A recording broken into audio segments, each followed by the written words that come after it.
પોરબંદરની ચોપાટી પર કોરોના સમયમાં ફૂડ ઝોન બનાવવા માટેનું ખાતમુહૂર્ત કરવામાં આવ્યું હતું અને આ ફૂડ ઝોન બની ગયા બાદ પાલિકા તંત્ર દ્વારા હજુ સુધી લોકાર્પણ કરવામાં આવ્યું નથી.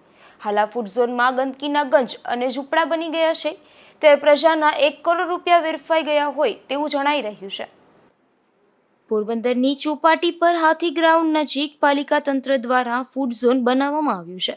કોરોના સમય દરમિયાન ફૂડ ઝોન અંગેનું ખાતમુહૂર્ત કરવામાં આવ્યું હતું ત્યારે ખાતમુહૂર્તમાં સાંસદ સભ્ય, પૂર્વ ધારાસભ્ય અને પાલિકા પ્રમુખ સહિતનાઓ ઉપસ્થિત રહ્યા હતા અને વિવિધ વિસ્તારમાં ખાણીપીણીની લારીઓ આ ફૂડ ઝોન ખાતે રાખવામાં આવશે તેવું નક્કી કરાયું હતું.